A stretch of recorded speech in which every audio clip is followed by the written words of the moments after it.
So I went and saw the new Spider-Man movie last night, Spider-Man Brand New Day. It was pretty good. It's the first time that I've ever seen a movie technically on its opening night. I guess I always thought that the day that a movie's slated to come out is its for real opening night, and that's like the first opportunity you get to see the movie unless you go to like a press release.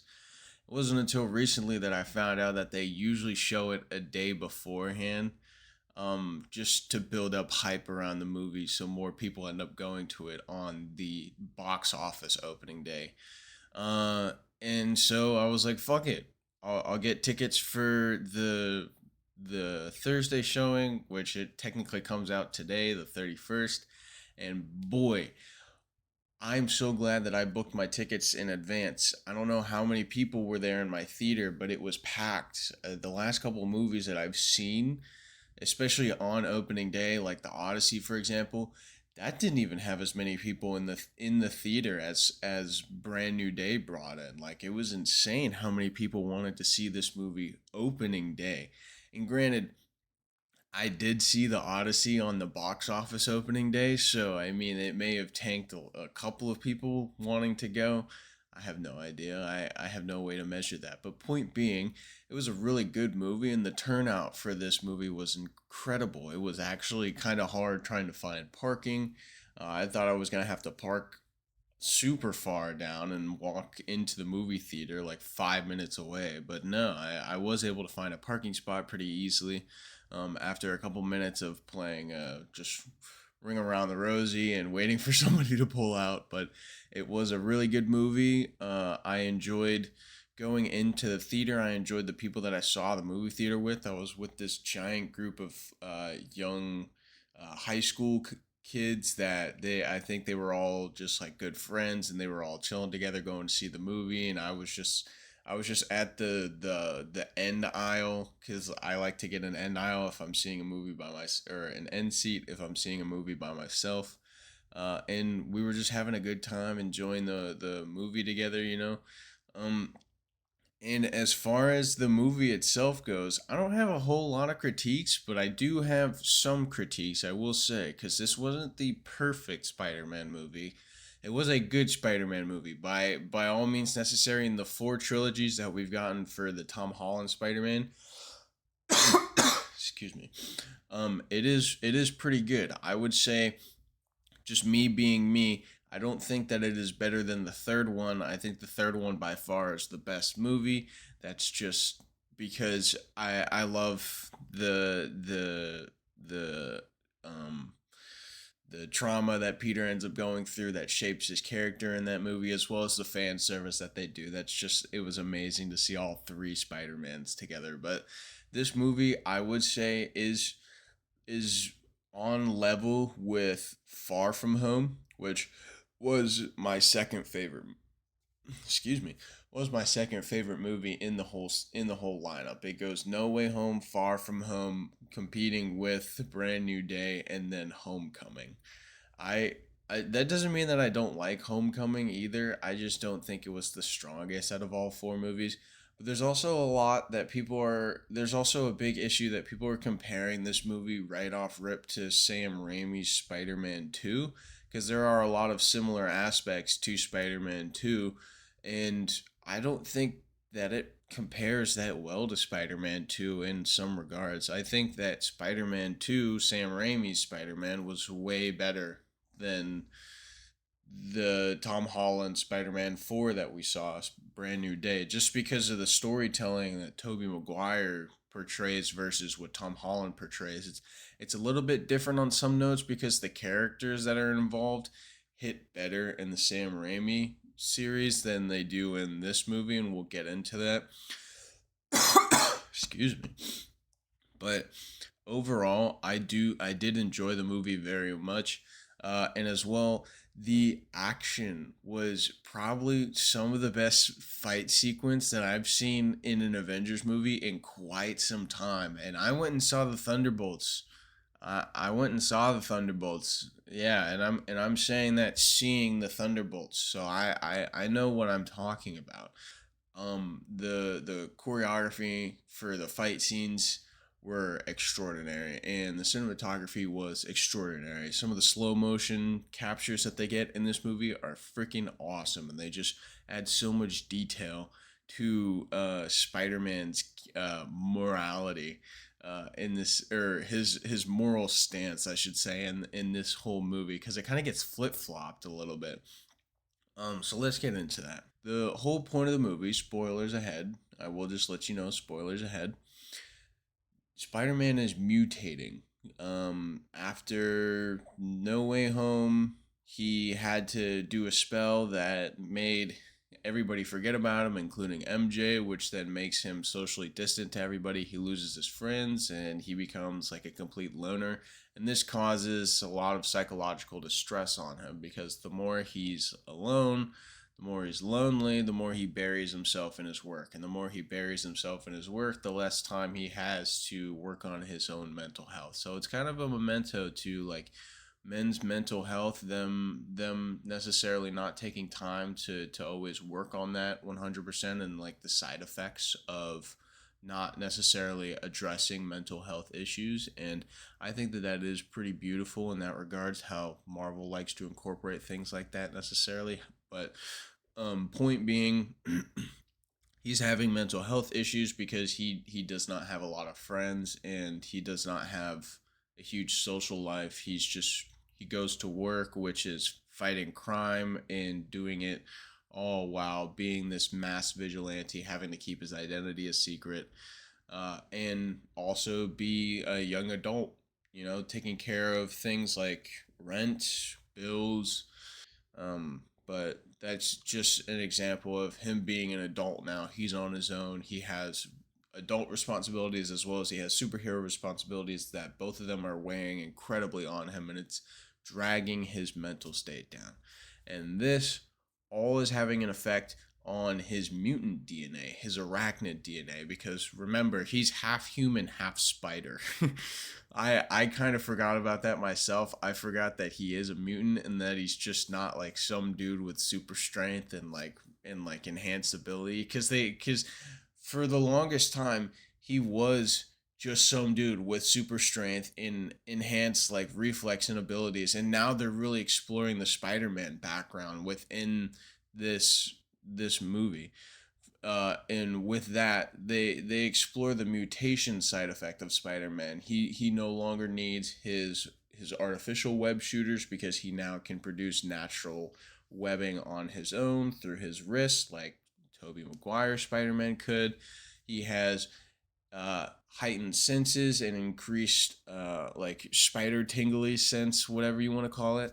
So like he can kind of see things in like Flashpoint. Remember how in the CW when like that one episode when Flash just like runs so fast he slows down time completely, and now he's just like in Flashpoint time.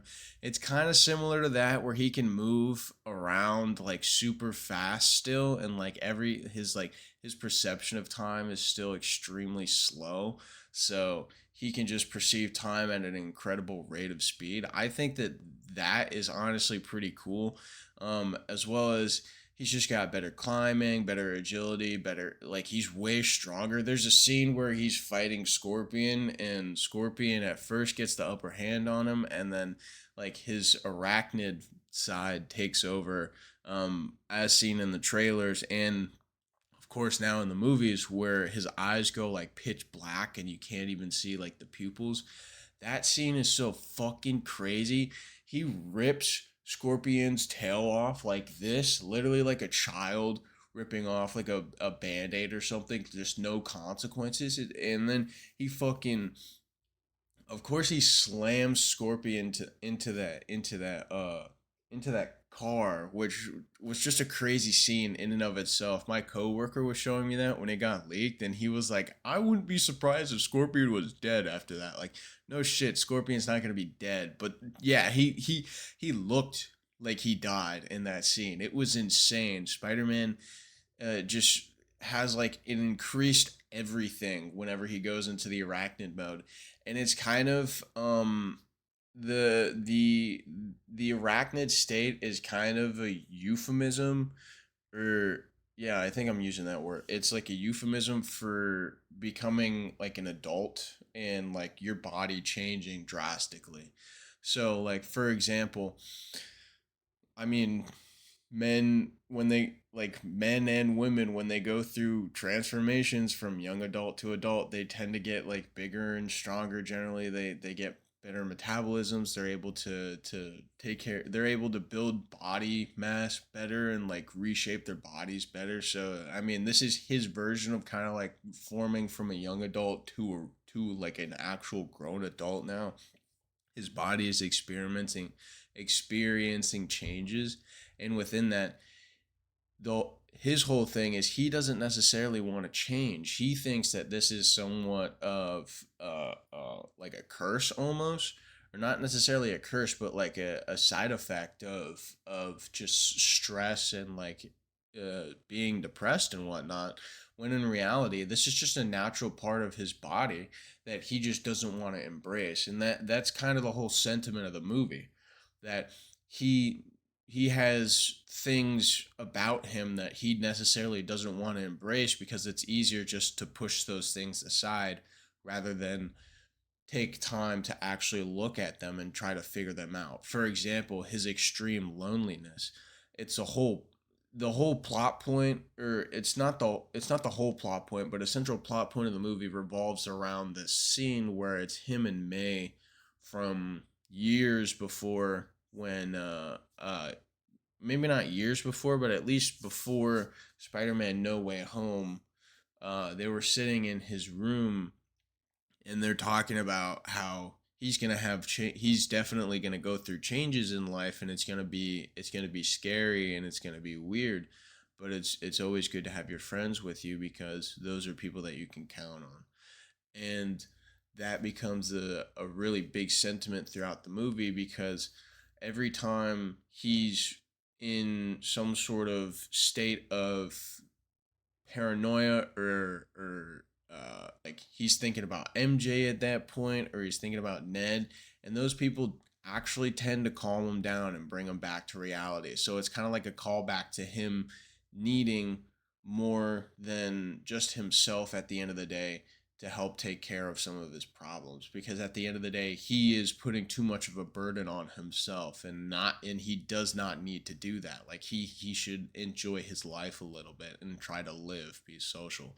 And I think it is a really great movie that speaks to a lot of levels as far as like social distancing and modern age problems with young people. As far as that, it really speaks to those modern day issues that a lot of younger kids experience with being social and trying to make friends and having that loneliness inside of them because they cannot connect necessarily.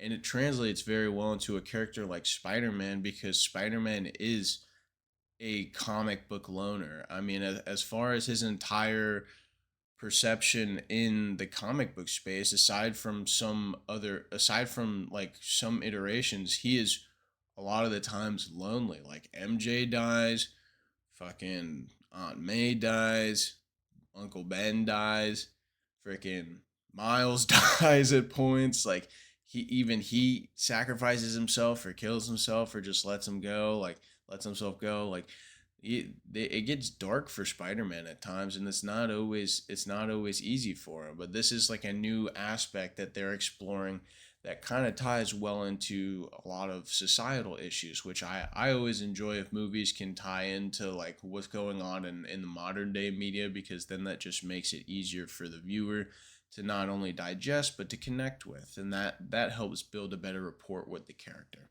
As far as some of the characters go, I really fucking loved the Punisher in this movie. He was so goddamn funny, honestly. I don't even care. He is a bit buttered down, I will say. Like he still curses and shit. Like he still calls what is it? He still calls Peter like an asshole and like talks shit to him, but like he doesn't ever say fucking in this movie, which that's not a big complaint. I'm not an advocate for just swearing off the top of your head, but I mean it's the Punisher. Everybody, if you've seen the Netflix series, everybody already has a persona of how the Punisher is supposed to act and sound. especially with John Bernthal playing the Punisher still. Like he has his own persona that's honestly become memeified in modern times. So it was a little it was a little toned down for what he normally is, I will say. However, he's not terrible in this movie. He actually fits pretty well as far as comedic relief because of his just insane dynamic he has with Peter. They are very similar, and that's why they included him in the movie. They both have a lot of overwhelming trauma that they refuse to necessarily address or take care of in a healthy way.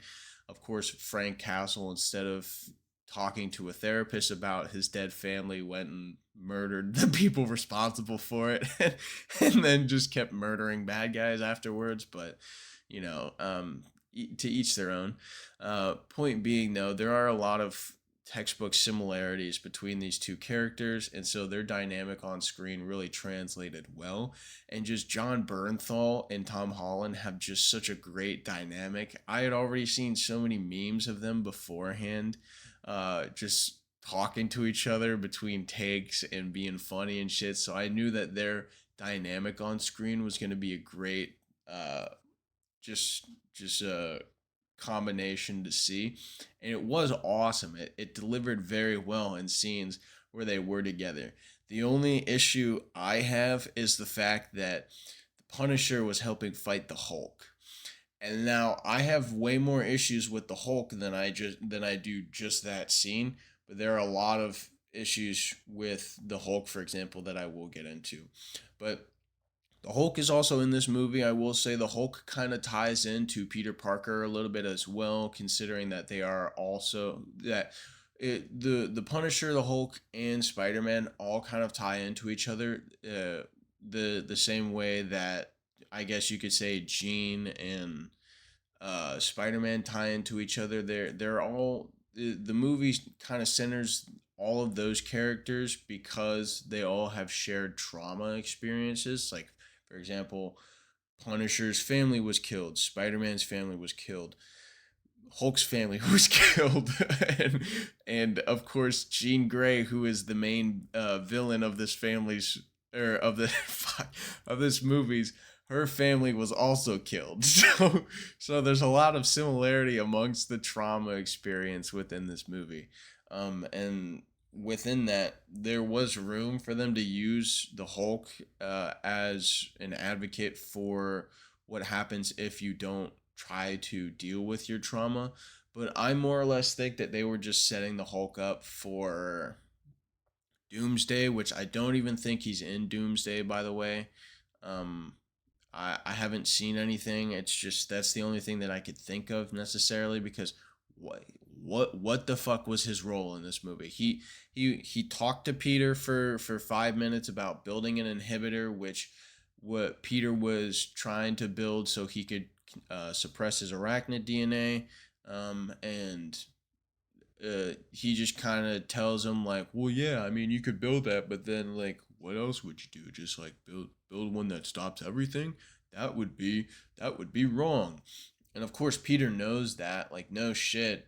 But in like the grand scheme of things, sometimes you got to do the wrong thing, or sometimes you do the wrong thing and you don't realize because you're dumb. Duh. But point being, like he he just serves as like a moral anchor for like his first scene that he's in the movie, and then his very next scene that he's in the movie is him as Hulk. And I think they just brought in Hulk to bring in Hulk, give him screen time, generate more clicks for the movie, honestly, because he has no point in being in this movie. There's a cool fight scene between him and Spider Man, I will say. Cool. It's not Age of Ultron level. It's not even freaking uh it's not even like when Smart Hulk comes out in Endgame level. It's kind of like it's kind of pathetic, honestly. They destroy part of a building, not even a building. Like they really could not have gone out any less with the destruction for Hulk. I by the and that's what really disappoints me about seeing the Hulk in this movie. I thought that from the trailers and everything, he was going to be the big bad villain, and that Jean Grey was just going to be like some side character, or maybe like a twist villain at the end. And there was going to be two big bad villains, the Hulk and Jean Grey. The Hulk is really just like a side attraction in this movie to address nothing other than that the Hulk also has trauma, which, by the way, Jean was in his mind. Why was she not overwhelmed with sadness being in his mind, but being in Peter's mind, she gets overwhelmed with sadness and ends up realizing her faults and her mistakes. Like, it really doesn't make any sense. Bruce honestly went through a worse childhood than Peter did. That being said, there are a lot of misses on that itself, and just the Hulk being in the movie didn't really make sense. The fight scene wasn't the best. It lasted, I feel like, a couple minutes at most. And like I said, there wasn't a lot of destruction for it being the Hulk. Like, they teased it in the trailer that this was going to be the Hulk from Age of Ultron, or at least the Avengers, like that savage Hulk again that's coming back out. But there's also something to talk about within that, because I think they're trying to lean into the idea of Hulk himself becoming more psychologically enhanced and aware of his own existence separate to Banner, because there's a scene where or there's a moment in the scene where they're fighting on top of, I think, the Empire, or not on top of the Empire State Building, but in like a room or something near the top, and um Hulk is like smashing down on Spider-Man, and he's about to like literally pound him into the ground with his giant ass fist, and actually he's choking him, like he's about to pop his head like one of those little squeeze toys. And Spider-Man just whispers out like under his breath, like, Bruce, you remember me, I'm your friend. And that that doesn't um go to Bruce necessarily, but it does register to Hulk. And Hulk looks in the mirror.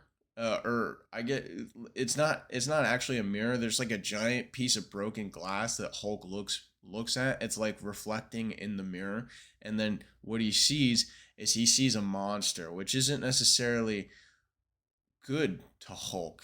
So he backs off, and then he just falls, uh, but not before looking at Peter hanging off of a cliff and then kind of just like giving him like an I'm sorry expression, and then he falls. And so, what I'm thinking that they're doing for Hulk is they brought him in to set up the dynamic that Hulk is actually evolving and getting smarter, and that there may be a true separation at some point between Hulk and Banner, where we may see more Hulk on screen at some point, and he's like an extremely advanced version of Hulk compared to when we saw him on Ragnarok. I think that they may be doing something possibly towards the Planet Hulk scenario, where he does get a bit of a consciousness, and then he ends up discovering Planet Hulk. He's actually already been to Planet Hulk. He had a son there. So if anybody's ever seen She-Hulk, that was a whole spoiler at the end of the fucking show for some reason. But yeah, he has a son there, by the way, which they've never addressed. They need to bring him back. Um, but yeah, that I think that that's what they're setting up over there necessarily. So that's probably why they brought in the Hulk. Maybe, maybe not. I have no idea. But Jean Grey, she's also in this movie, and she is the surprise twist villain of the movie, which I thought was pretty cool. Honestly, I liked the aspect. I like the direction that they're taking her character. She's not necessarily an anti-hero by all means necessary, and she's not a villain either. She's just like, she's a young girl who got her family abducted. She was just looking for her family, and then she realized, damn, my family's dead. Like, this dude that kidnapped me, he killed my sister. So now I'm gonna kill him. I kind of resonate with that. I'm not gonna completely lie to you. Like, there's some meaning to that. However, I think her trauma definitely needed to be expressed in a much healthier way, because she was clearly suffering in a way that was not healthy. And that's kind of the whole point of why she's doing this, necessarily because of the fact that her and her sister were so close together in their family bond. Like, they took care of each other, they were each other's rock, essentially. And for her to be taken away, that was like a part of her being taken. So, of course, she went on this giant masquerade to go get her sister back. And then once she figures out her sister died, it was no limits at that point from there. Like, she didn't care what happened. And I kind of sympathize with that, you know? But at the same time, we're also in the perspective of Peter. We have to realize that that's not necessarily the healthiest way to express your trauma. Like, Peter went through a very similar situation, and he almost turned to the dark side as well. But because he had the other Peters there, he was able to come back to the light side and be like, nah, this isn't what May would want me to do. And that's kind of how he ends up getting through to Jean as well. The entire time in the movie, she's trying to get into his mind to see what's going on with all of his shit, and he won't let her in. And then finally, he lets her in, and she ends up running through the whole scene that Peter had already gone through with Aunt May years ago, where they're sitting on the bed and they're talking about how his life is going to change. And she ends up going through that herself as Peter, and it's really emotional for her.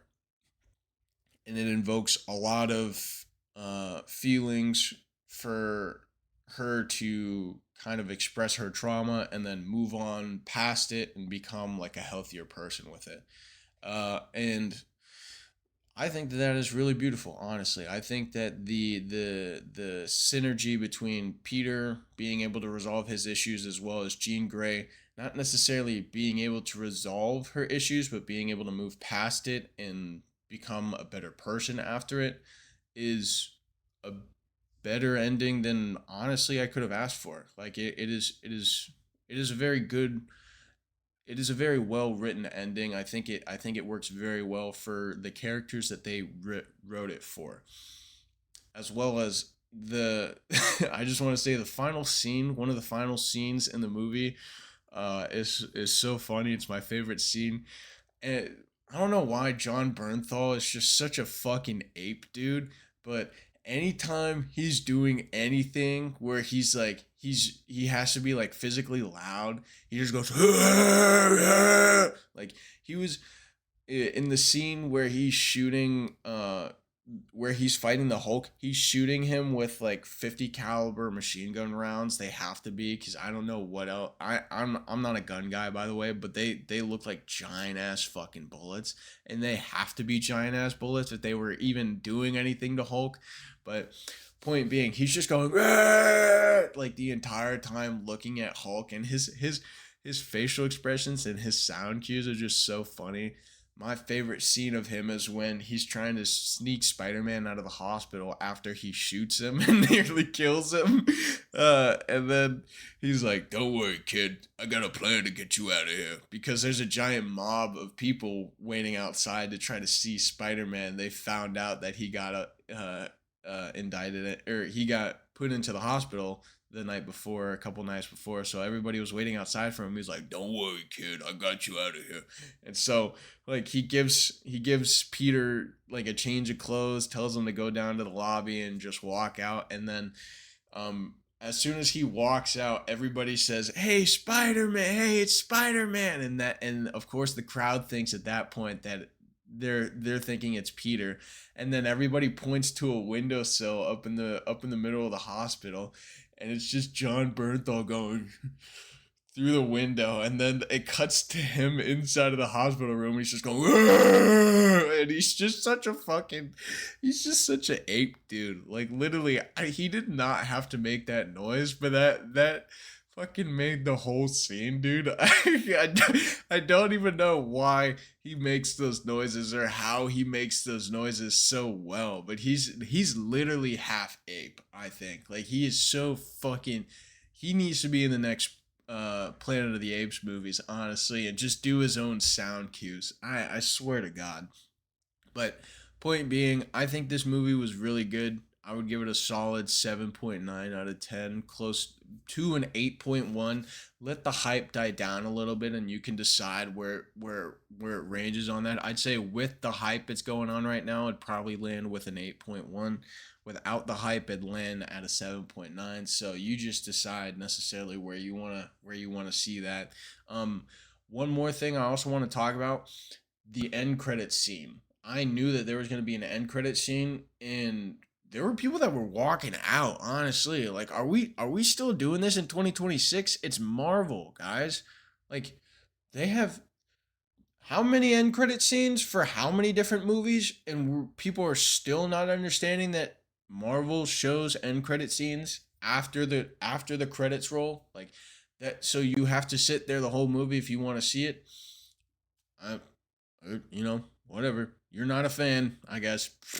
But point being, um, the end credit scene was the friendly neighborhood Spider-Man tracker, which is the app that Ned built.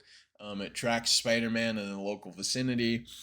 It loses sight of Spider-Man at first, and then it zooms out of the Earth, and then it says Spider-Man located in space, and then it cuts. Or well, then it says Spider-Man will return, and then it's like, okay, cool, thanks Marvel, thanks Kevin Feige. When the fuck will he return? But I guess they're doing a fifth movie. That's what that means. Either that, or he may be in Secret Wars. Maybe that's what that means. Um, but let's talk about possibly what the actual end credit scene means itself. So, I think I was just thinking, throwing out a couple of different suggestions. One of them being it could one of the most likely answers is it could either be something with Tom Holland in Doomsday, which he hasn't been leaked to be in Doomsday yet. They may just be keeping that under wraps, but they said reportedly that he's not going to be in it, because there were scheduling conflicts between this movie and filming Doomsday, so there's a good chance that he's not in it and this has nothing to do with it. However, it could possibly be him just being referenced in Doomsday at some point. We have no idea. There's also another plausible theory that it is Tobey Maguire's Spider-Man.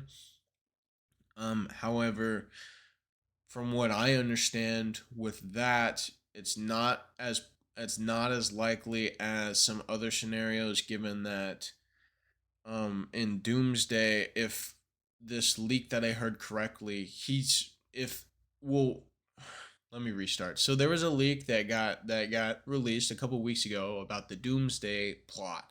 And while it doesn't spoil everything, it gives like a baseline of what's going on in Doomsday. And one of the opening scenes, spoiler by the way, uh, even before the movies came out, is that it's possible that Tobey Maguire's universe is going to be having an incursion with the Fox X-Men universe, and they're fighting each other, and they end up destroying Tobey Maguire's universe, killing Tobey Maguire. It's possible that that could be Tobey Maguire's Spider-Man having that incursion with our universe instead of the Fox universe. However, we don't know. We won't know until the movie comes out, so that's just a possible theory. Another, and I honestly like this one as well as the next one I'm gonna say. It could be Miles coming in from the Spider Verse necessarily, because the way that they showed the blip on space coming up, it was almost it was almost reminiscent of the super colorful particle accelerator effects that are in the first movie of Into the Spider Verse, where he ends up firing that giant particle accelerator at Kingpin, and it in like the art style just goes crazy and whatnot. Like it's kind of reminiscent of that for a minute, and so I think it could possibly be leaning into Beyond the Spider Verse a little bit. Not entirely sure. Does that mean that we could be getting a live action Miles soon? Maybe. Maybe. That would be pretty cool.